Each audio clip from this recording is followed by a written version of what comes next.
shows who loves the black people. That's what I noticed. If you really do love black people, then you're going to be doing what Farrakhan is doing. That's what you're going to be doing. You're not going to just be sitting by and thinking about nothing. You're not going to be doing that. You're not going to be doing that. And this is the problem that we have. This is the problem that we have. Is we got these people that say that they're African American, right? You say that you support your people. You say that you love your people. But what are you saying to your people when they're the biggest, they have the biggest murder rate in the country on a daily basis? What are you doing about that? Okay? You're not doing anything about it. So you're just a bunch of biased people that's sitting back watching collision after collision after collision after collision. That's all you're doing. You're like a mother that is enabling her child. You're like a father that is enabling his child. You can enable people as well. And there's more than one way. It's not just financially. You can enable people culturally, and you can enable people as far as their perspective on themselves. You're enabling the black community. That's what you're doing. You're a loving mother that loves her child so much. He can't do no wrong. She can't do no wrong. And you see what those children become? Spoiled brats. No, not profitable even to get married. You can't even marry these kids. If their parents have enabled them, therefore crippling them. And that's what you're doing. You're crippling the community. You're crippling them because you're enabling them through not telling them the truth. You're just supporting them and giving them all this support, and you need to stop giving them so much support when they're not doing anything. When they're not doing the right thing. You need to withdraw your support. And you're not going to do it. That's what I'm saying. And therefore, because you don't practice tough love, because that's another thing. All your cancer coaches, people, where's your tough love for all this gangbanging? That's how I'm going to put it. Where's your tough love at? I know you know what tough love means, right? You know what that consists of, right? You know how that's defined, right? So where's your tough love? That a parent would give their own child, let alone somebody that ain't even your real family or connected directly to your bloodline. That's what parents do. They give tough love. Where's yours?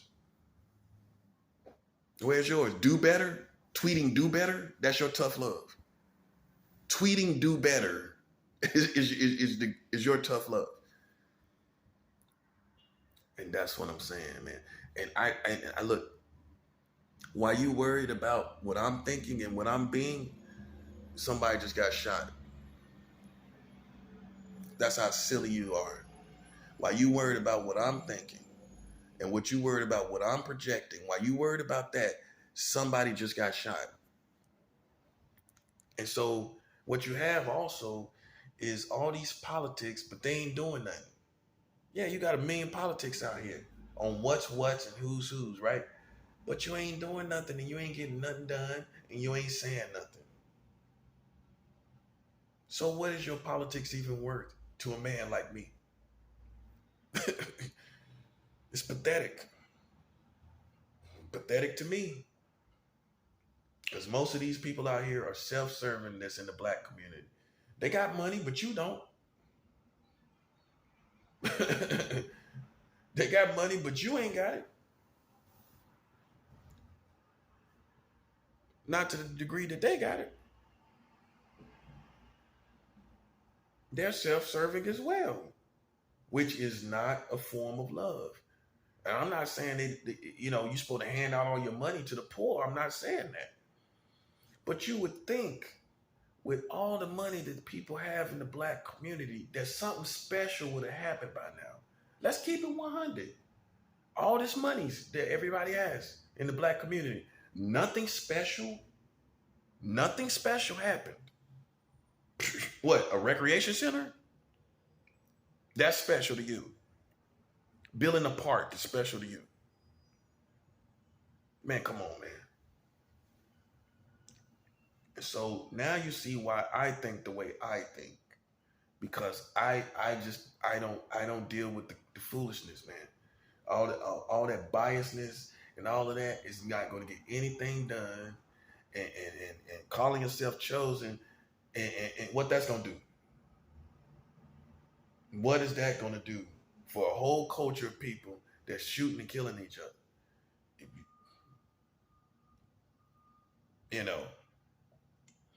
I have to keep it 100. I can't bite my tongue.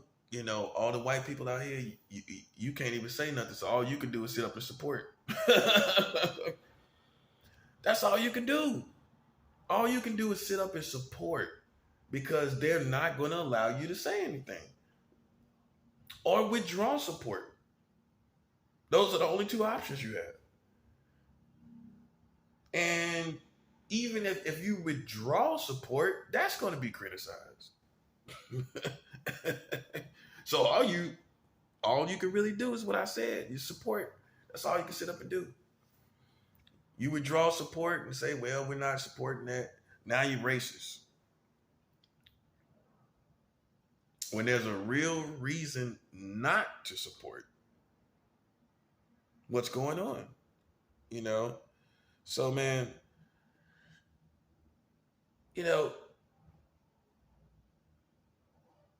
I tell people, white people, this is your problem. What you need to do, and I don't care how in touch you are with the ghetto, I don't personally care. Okay? I'm over all of this American community, to be honest. It's certain wars you can't fight, right? I understand that. You need to understand that. It's certain wars that you can't fight that's between black people. You can't fight it. It's not your, you can't, and this is where it gets difficult. You can't fight every battle. You can't show your face in every battle. You know what I'm saying? And you can support all you want, but in all actuality, you know what your bloodline, you know what your ancestors have done. You know what I'm saying? So what does it look like with you supporting one side? I think you shouldn't be doing anything. You know what I think you should be working on? Getting retribution. That's what you should be working on. It's just an educated perspective. Because you don't know the wars that go on. You don't know about light skin and dark skin wars. White people know about that. Oh, let's keep it real. Let's keep it 100. That's what everybody like to do. Let me tell you something, white man. You don't even know. Some of you, I talked to a white guy. And on this very issue, actually. And this is probably why I even say this, like I'm saying it. I talked to a white guy, and he did not know this particular white man, military. He's passed away now. But he didn't know that there's friction, culturally speaking. It may not be a strong friction as it once was between dark skin and light skin African Americans. He didn't even know that. He's like, wow, really? Yes. So for all you that talk about racism towards African Americans, you don't even know about light skin and dark skin wars. You don't know about it. And if you do know about it, it's too simple. You don't know about the sophistication of it. Okay. I'll let people tell it, man. But it's a lot of light skinned and dark skinned people that are at war with each other for just the color of each other's skin, which is a form of racism. And like I've said in the past, who do you think was jealous of the other first? Who do you think had a problem with the other first? You think light skinned people had that were what people call house niggas? You think they had a problem with the field niggas? Why would the house niggas have a problem with the field niggas? That's 100. Like on keeping it simple, right? On average uh occurrences, if you will. Why would somebody that's in the house of the slave master getting the food, getting the good treatment, why would they have any problem with someone out in the field in the hot sun?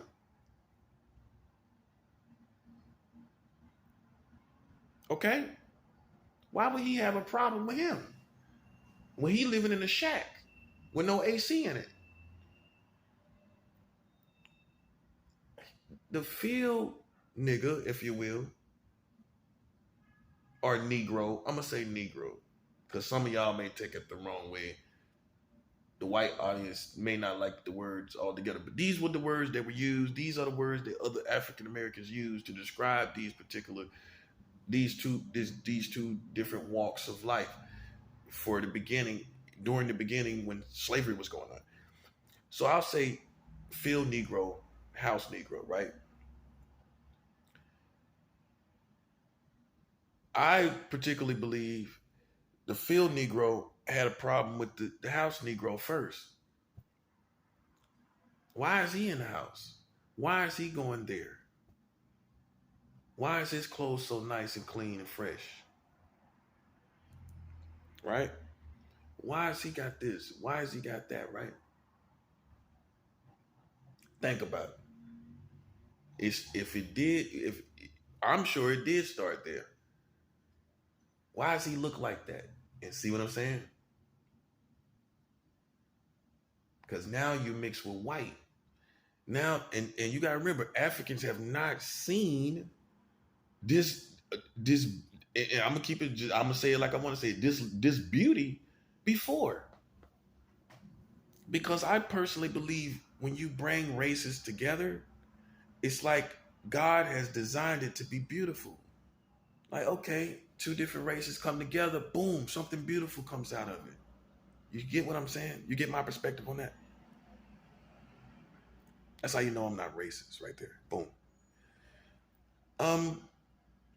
But I suspect because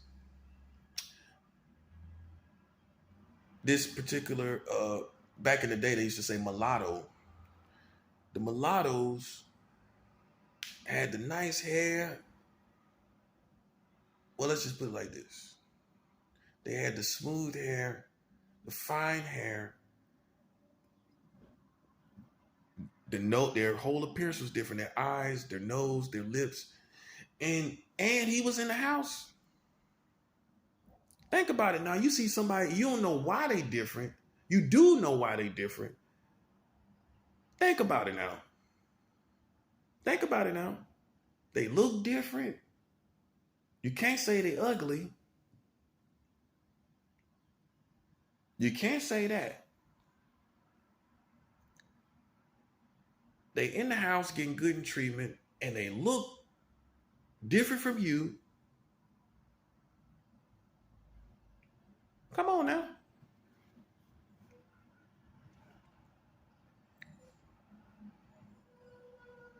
And some probably thought it's an upgraded, better version than us.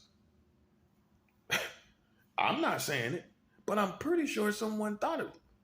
I know human nature. It's you, and come on, you know, and you should too.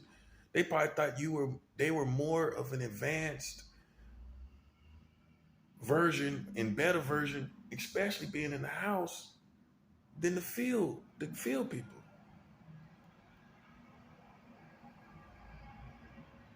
So I say all that to say, based on all of that, I personally believe that the field Negro had a problem with the house Negro first. First, before you could even say he was a sellout, because that culture didn't initially come with just the birth of the mulatto. He wasn't just a sellout from the beginning. In fact, he was innocent. He didn't ask to be black and white. He didn't ask to be that way. Okay? So he was innocent in the beginning. And I'm pretty sure even in that innocent era where he was totally innocent, he got jealousy and even hate because he looked different and he was living different. He looked differently and he was living differently. Both. That could provoke jealousy. And so, what I personally believe, based on the history of America, is that light skin has suffered more. Now, hear this part very closely. Very closely. Mulattoes, light skin, have suffered more in the African American community than dark skin. And this is the reason why I believe it. Because first of all, on the average, light skin is the minority. Once again, I'm gonna say it again. Light skin on the average is the minority. It's not the average in the African American community. So right there, you already feel there's a sense of alienation. There's a sense of alienating light skin from dark skin. And I'm gonna take it to school. When we was in school, the light skinned girls were scoffed at and hated for their long, beautiful hair and their light skinned features. And now you could say all light skin ain't pretty, but let's keep it factual. Let's still keep it factual. Light skinned girls, you know that dark skinned girls were hating on them. Now, was light skinned girls hating on dark skinned girls? Let's keep it 100. Let's keep it 100. Because culturally speaking, African Americans loved at a certain point the appearance of a light skinned girl. Right? And ain't no people saying, ooh, I just don't like light skinned girls. That's not cultural. That culturally speaking, based on history, not my opinion, most light skinned girls have it real good in the black community. They have it real good. They can get the money they want. They can get the guy they want. They have no problems getting what they want. You know I'm right. There are not light skinned girls that want for anything in the black community because black guys like them. They got songs about it. Pop Smoke, that was one of his best songs. I like my girls red bone, yellow. Uh huh. Okay, right there. Boom. Perfect example. And a relevant example. Yeah. Just in case you thought I was playing.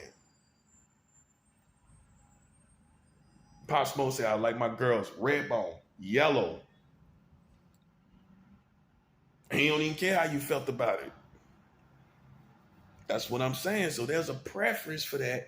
And a lot of, even when a song like that is made, some dark skinned girls can suppress that perspective, right? And project it on an innocent light skinned woman that had nothing to do with that perspective, right? Because I don't see light-skinned girls hating on dark-skinned girls. I don't see that. Think about it though. Culturally speaking, do you see light-skinned girls just saying, "Ooh, I don't like her"? This is what I will say. Culturally speaking, light-skinned girls have sometimes thought they were better, and they felt that their appearance was better than dark-skinned women. Now, I will say that. However, on the average, though, you find that light-skinned girls, they get hated on. They try to be their best. They try to fit in with their people, and it don't work. They wind up being considered bougie by the time they're in their 20s. Because by the time she done went through high school, she done got all that jealousy, all that hate because the guys like her. She stands out, everywhere she go because she's in the black community, but because she's not uh, darker, then everywhere she goes, as she ventures out into her own community, she stands out.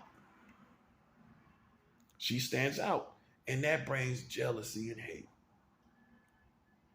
And so for white people, you don't understand this. This is where it gets tricky because now you don't know if it's jealousy. When you got a light-skinned looking person and you got some dark-skinned people talking, you don't know if that's jealousy, man. You don't know. And see, this is where you end because you don't know about this. You can't go any further when we have these kind of tensions and these kind of situations.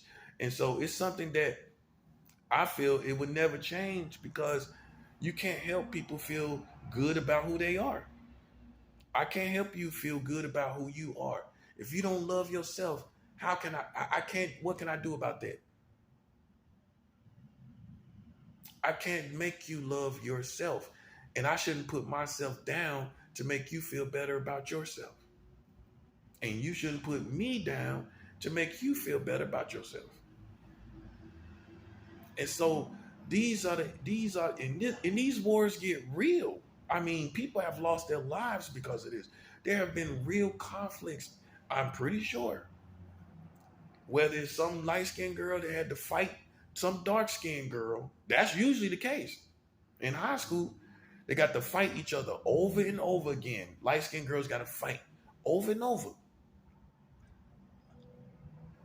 Because she is simply pretty. That's all it was. And so now you can't, when you go to college, now you don't really fit in. I mean, this is history. She don't really fit in. Soon as she come, and she ain't even doing nothing. And if you don't think that black guys do it too, you think it's just women, black guys have a way of doing it too. They do it through thinking they're tougher than you, what we call flexing on other light-skinned guys, flexing on them, and just thinking that you're a stronger version. Hear this part. That you're a stronger version of African Americans. You project that. Oh, okay. Well, I'm definitely more stronger than him because look at him. He's light-skinned. I'm more darker. I'm definitely stronger than him. In my spirit, in my soul, in my heart, I'm probably more stronger than him. This is really thought of. This is really thought of. That the light skin is the weaker version and the dark skin is the stronger version of African American. I'm going to say it again, baby. The light skin version is the weaker version of African American, and the dark skin version is the more potent, natural, stronger version of African American. See, these are things that you don't know, white people. That's what I'm saying.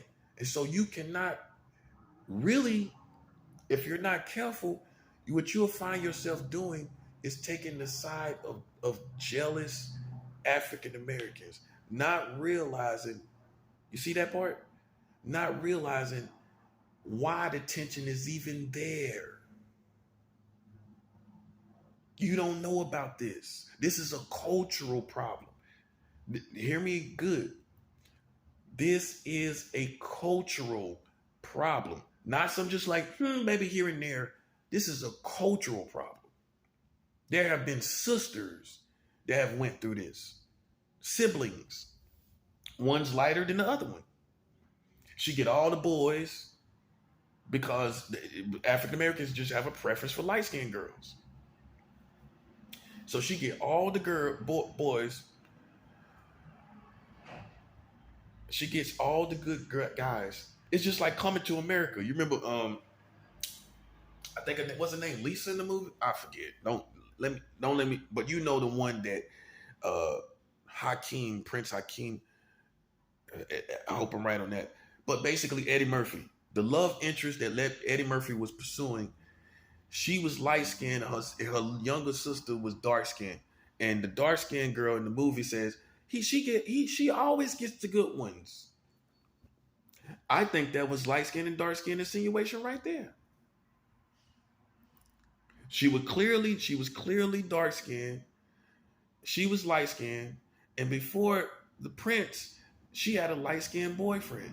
So the dark skinned girl sister wind up sleeping with the leftover light skinned boyfriend, and which was probably to just see if she could get him because she was dark skinned.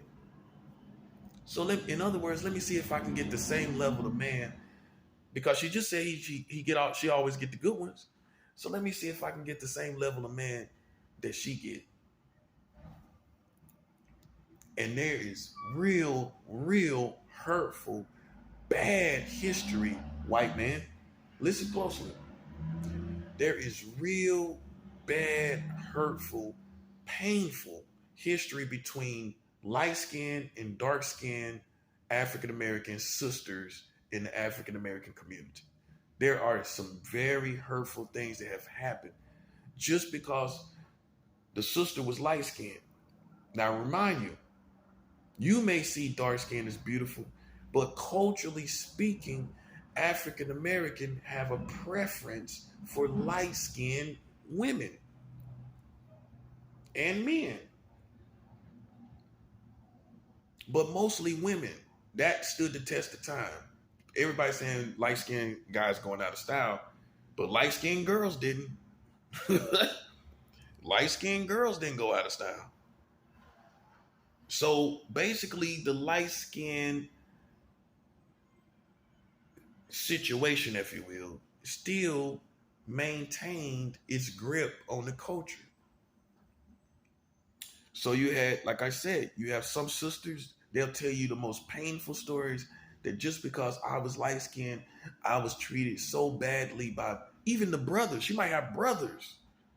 Because I was light skinned, I was treated so badly all my life. Even my own mother didn't even love me because I was light skinned. You don't know about this. That's what I'm saying. So by the time you come and check the real wars that's going on between black people, you don't even know where to start at, bruh. I mean, because you don't know what the real situations are. In other words, it could be somebody that's light skinned that just went through all they went through just because of that. Just because of that. And to you, it seems petty. It may seem petty, and you may seem dark skinned. It's more beautiful. But that's you, though. That's you. That does not affect how blacks interact with light skin.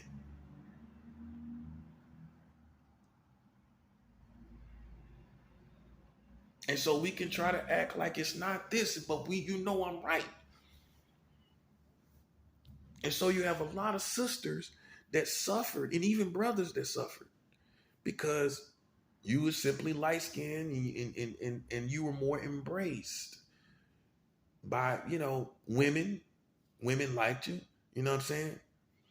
So You got to understand that by the time you come up to somebody and they say, well, and you got dark skinned people pointing their finger saying that's a racist person. By the time they start saying that, you don't realize that they have been through so much from a kid. I remember as a kid, I'm gonna give you a perfect example how I went through it. I'm gonna say this though first. By the time you get to them, they may come off as bougie or racist because they had to deal with so many dark-skinned people. They had to deal with so many dark-skinned people that by the time you see them, they have an intolerance for what it may seem. Let me just put it like this: it may seem to have an intolerance for their people, but really that intolerance is, or that really what is perceived as the intolerance is the intolerance, uh, a nonchalant feeling about their own people because of rejection. They really just don't care anymore. So it's a nonchalant type of feeling that they feel for their people, a misplacement that they received their whole life. So through that, it may come off as bougie, it may come off as racist, but it roots back to how the light-skinned person was treated by the African American culture. Whether you accept this or not, this is reality. Go talk to some light-skinned women. Don't talk to dark-skinned women. Talk to a light-skinned woman and ask her how she was treated in high school. That's all you got to do. Especially back in the day. Now it's a little different because everybody's mixed up. Ask some older women about my age in their